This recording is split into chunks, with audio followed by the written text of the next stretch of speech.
Hello everyone! Ang ating menu for today is bacon cheese frittata. Ito na ang ating mga sangkap. Eggs,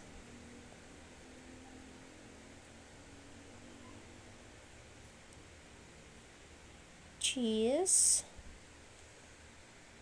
milk,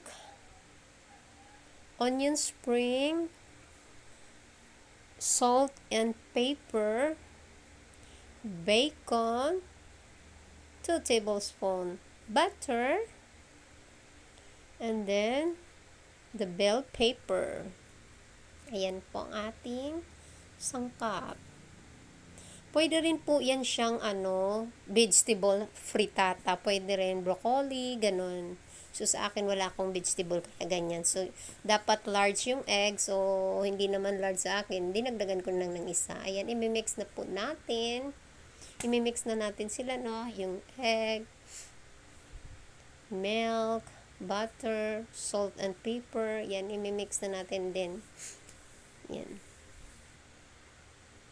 Mix lang hanggat sa maano yung egg, ma-mix natin ng husto bago natin ilagay ang iba pang sangkap. Ayan na po, na-mix na po siya. Ayan, papahiran ko lang ng butter ang ating llanera. So, llanera lang ang pinaglulutuan ko kasi konti lang naman to. Ayoko nang gumamit ng malaking pan dahil konti lang to ginagawa ko. 6 na egg lang yun or 7, oo. So, yan na po. After nyan po ay ilalagay na natin yung iba pang mga kasamahan niya. Yung onion spring, bacon, yun. Ilalagay na natin dyan lahat yung mga yun. Yung hindi pa natin nailagay yung onion spring, bacon, then yung cheese. Ayan. Dyan po yun. Pero habang naglalagay ako nyan ay nag-preheat na po ako ng oven. Pinipreheat ko na para mainit na siya. Then, ilalagay na natin to. So, ako dyan, kasi nag-i-NRT ako dyan.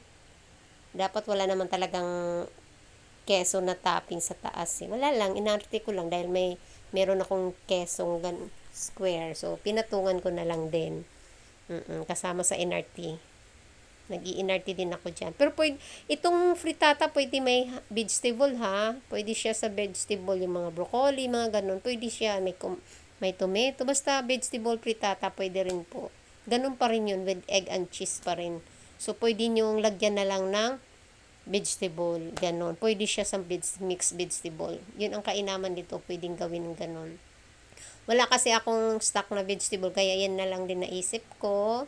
Yan lang ang available sa aking ref. Kaya yan na po ang niluluto ko. Next time, lagawa ako ng may frittata na vegetable. Ayan na po siya. Then, so, o diba, nilagyan ko pa ng ganyan. So, maarte talaga. For the video. Ganon. Ayan na po. So, ilalagay na natin yan sa oven. Dahil naka-preheat naman yun. Mainit ng ating oven. Ilalagay na natin yan siya, no? Ayan na po.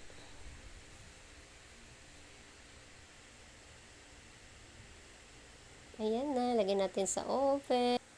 Cooking time po is 35 minutes. Ayan na po ang ating finished product. Ayan. Yummy po yan. Thank you sa inyong panunood. See you on my next video, everyone. Thank you.